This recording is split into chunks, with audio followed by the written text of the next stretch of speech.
aromamari.com-ല് നല്ലൊരു വരനെ കണ്ടു. നമുക്കൊന്ന് നോക്കിയാലോ? എന്തായാലും നമ്മൾ അറോമ മാറി തെരഞ്ഞെടുത്തത് ശരിയായ തീരുമാനമായിരുന്നു. അതുകൊണ്ടാണ് നമ്മുടെ മകന് പെണ്ണ് കിട്ടിയത്. aromamari.com വെബ്സൈറ്റ് ആൻഡ് മൊബൈൽ ആപ്ലിക്കേഷനിലൂടെ ജീവിത പങ്കാളിയെ കണ്ടെത്തൂ. രജിസ്ട്രേഷൻ തികച്ചും സൗജന്യം.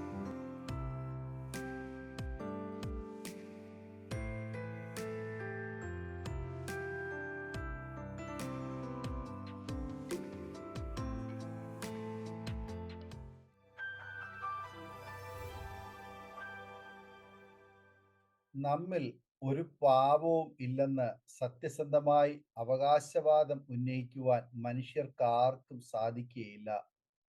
സത്യസന്ധനായ ഒരു മനുഷ്യനും മറ്റൊരു മനുഷ്യനെ നോക്കി പാപരഹിതൻ എന്ന് സാക്ഷീകരിക്കുകയും ഇല്ല. എന്നാൽ യേശു പാപരഹിതനായിരുന്നു. യേശു തൻ്റെ പാപമില്ലായ്മയെക്കുറിച്ച് സാക്ഷിച്ചു. ഇത് മറ്റുള്ളവർ അംഗീകരിക്കുകയും ഏറ്റുപറയുകയും ചെയ്തു. യേശു ശിഷ്യരോട് ഇങ്ങനെ ചോദിച്ചു: നിങ്ങളിൽ ആർ എന്നെ പാപത്തെക്കുറിച്ച് ബോധം വരുത്തും എന്ന് യോഹന്നാൻ സുവിശേഷം 8:46 നാം വായിക്കുന്നു. അവർക്ക് ആർക്കും യേശുവിൽ ഒരു കുറ്റവും ചൂണ്ടിക്കാണിക്കുവാൻ കഴിഞ്ഞില്ല. യേശുവിൽ പാപം ഒന്നും ഇല്ല എന്ന് സത്യവേദപുസ്തകം സാക്ഷ്യപ്പെടുത്തുന്നു. അവൻ പാപം ചെയ്തിട്ടില്ല. അവന്റെ വായിൽ വഞ്ചന ഒന്നും ഉണ്ടായിരുന്നില്ല. തന്നെ ശകാരിച്ചിട്ട് പകരം ശകാരിക്കാതെയും കഷ്ടം അനുഭവിച്ചിട്ട് ഭീഷണം പറയാതെയും ന്യായമായി വിധിക്കുന്നവെങ്കിൽ കാര്യം ഭരമേൽപ്പിക്കുകയത്രേ ചെയ്തത് എന്ന് 1 പത്രോസ് 2:22-23 വചനങ്ങൾ നാം വായിക്കുന്നു. യോഹന്നാനും യേശുവിൽ പാപമില്ലെന്ന് രേഖപ്പെടുത്തി. അവനിൽ വസിക്കുന്നവൻ ആരും പാപം ചെയ്യുന്നില്ല. പാപം ചെയ്യുന്നവൻ ആരും അവനെ കണ്ടിട്ടില്ല, അറിഞ്ഞിട്ടുമില്ല. 1 യോഹന്നാൻ 3:6 നാം വായിക്കുന്നു. സുവിശേഷത്തിന്റെ ധീര പടയാളിയായ പൗലോസ് അപ്പോസ്തലനും ഇത് തന്നെ സാക്ഷിച്ചു.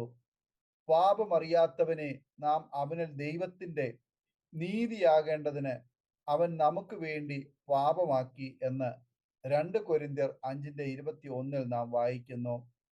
യേശുവിനെതിരെ പാപം ചെയ്തവർ പോലും യേശു പാപമില്ലാത്തവൻ എന്ന് വിളിച്ചു പറഞ്ഞു. ഞാൻ കുറ്റമില്ലാത്ത രക്തത്തെ കാണിച്ചു കൊടുത്തതിനാൽ പാപം ചെയ്തു എന്ന് പറഞ്ഞു. മത്തായി സുവിശേഷം 27:4. യേശുവിനെ ക്രൂശിക്കുവാൻ ഏൽപ്പിച്ച പീലാത്തോസ് ആവർത്തിച്ച് പറഞ്ഞു, യേശുവിൽ കുറ്റങ്ങൾ ഒന്നും തന്നെ കാണുന്നില്ല എന്ന്. മാത്രമല്ല, യേശുവിനെ നീതിമാൻ എന്ന് പറയുകയും ചെയ്തു. മഹാപുരോഹിതന്മാരും ചേവകരും അവനെ കണ്ടപ്പോൾ ക്രൂശിക്ക, ക്രൂശിക്ക എന്ന് ആർത്ത് വിളിച്ചു. പീലാത്തോസ് അവരോട്, നിങ്ങൾ അവനെ കൊണ്ടുപോയി ക്രൂശിപ്പീൻ, ഞാനോ അവനിൽ കുറ്റം കാണുന്നില്ല എന്ന് പറഞ്ഞു. ആരവാരം അധികമാകുന്നതല്ലാതെ ഒന്നും സാധിക്കുന്നില്ല എന്ന് പീലാത്തോസ് കണ്ടിട്ട് വെള്ളം എടുത്ത് പുരുഷാരം കാണെ കൈ കഴുകി, ഈ നീതിമാന്റെ രക്തത്തിൽ എനിക്ക് കുറ്റമില്ല, നിങ്ങൾ തന്നെ നോക്കുവീൻ എന്ന് പറഞ്ഞു. മത്തായി സുവിശേഷം 27:24. റോമൻ ഗവർണറായ പീലാത്തോസിന്റെ ഭാര്യ ക്ലോഡിയ ആളയച്ച് യേശുവിനെ വിസ്താരം നടത്തിക്കൊണ്ടിരുന്ന പീലാത്തോസിനോട് പറഞ്ഞു, ആ നീതിമാന്റെ കാര്യത്തിൽ ഇടപെടരുത്. അവൻ നിമിത്തം ഞാൻ ഇന്ന് സ്വപ്നത്തിൽ വളരെ കഷ്ട സഹിച്ചു എന്ന് പറയിച്ചു. മത്തായി സുവിശേഷം 27:19. ക്രൂശീകരണത്തിന് നേതൃത്വം നൽകിയ പട്ടാള ശതാധിപൻ വിളിച്ചു പറഞ്ഞു, ഈ മനുഷ്യൻ വാസ്തവമായി നീതിമാനായിരുന്നു എന്ന് പറഞ്ഞു ദൈവത്തെ മഹത്വപ്പെടുത്തി. ലൂക്കോസ് 23:47. യേശുവിൽ കുറ്റം ഒന്നും കാണാതിരിക്കുക മാത്രമല്ല, നീതിമാൻ എന്ന് പറയുക, എന്നിട്ടും ക്രൂശിൽ തൂക്കുക, ഇതെന്ത് ന്യായം, ഇതെന്ത് നീതി? യേശു നീതിമാനായിരുന്നു. പിതാവായ ദൈവം യേശുവിനെ സാക്ഷിച്ചു. അവൻ സാഹസം ഒന്നും ചെയ്യാതെയും അവന്റെ വായിൽ വഞ്ചനയൊന്നും ഇല്ലാതെയും ഇരുന്നിട്ടും അവർ അവന് ദുഷ്ടന്മാരോടുകൂടെ ശവക്കുഴി കൊടുത്തു.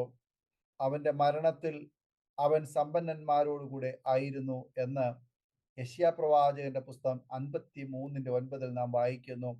യേശുവിന്റെ ജനനം പരിശുദ്ധമായിരുന്നു. കന്യകയിൽ നിന്നും പരിശുദ്ധനായി യേശു ജനിച്ചു.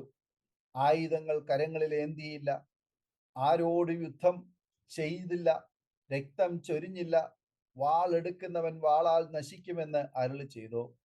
ശത്രുക്കളെ സ്നേഹിക്കുവാനും ഉപദ്രവിക്കുന്നവർക്ക് വേണ്ടി പ്രാർത്ഥിക്കുവാനും പഠിപ്പിച്ചു. ശത്രുക്കൾക്ക് വേണ്ടി സ്വന്തം ജീവൻ ഹോമിച്ച് സ്നേഹത്തിൻ്റെയും കരുണയുടെയും ത്യാഗത്തിൻ്റെയും ലോകം സ്ഥാപിച്ചു. പാപികളായ നമുക്ക് വേണ്ടി പാപരഹിതനും നീതിമാനുമായവൻ ചങ്കിലെ അവസാനത്തുള്ളിൽ രക്തം വരെ ഊറ്റിക്കൊടുത്തു. യേശു ധാർമ്മിക പൂർണ്ണതയുള്ളവൻ, അനുകരിക്കുവാനും അനുഗമിക്കുവാനും ആശ്വസിക്കുവാനും വിശ്വസിക്കുവാനും കൊള്ളാകുന്നവൻ ആയിരുന്നു. നമ്മുടെ കടും ചുവപ്പായ പാപങ്ങൾ പോലും ക്ഷമിച്ച് ഹിമം പോലെ വെണ്മയാക്കി തരുന്നവൻ യേശു. ആ സ്നേഹവാനായ യേശുവിൻ്റെ പാദങ്ങളിൽ വീഴാം. കർത്താവിൻ്റെ സമ്പൂർണ്ണയാഗത്താൽ നമുക്ക് അവകാശമാക്കി തന്ന രക്ഷയെ സ്വന്തമാക്കാം. ഈ വചനങ്ങളാൽ ദൈവം നമ്മെ അനുഗ്രഹിക്കുമാറാകട്ടെ. ആമേൻ. നമ്മുടെ മകന്റെ വിവാഹം കുറച്ച് ടെൻഷനായിരുന്നു. അപ്പോഴാണ് ഞങ്ങൾ aromamary.com രജിസ്റ്റർ ചെയ്തത്.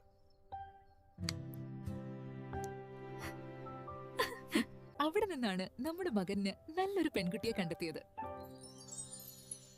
ഇന്ന് തന്നെ aromamary.com ഡൗൺലോഡ് ചെയ്യൂ.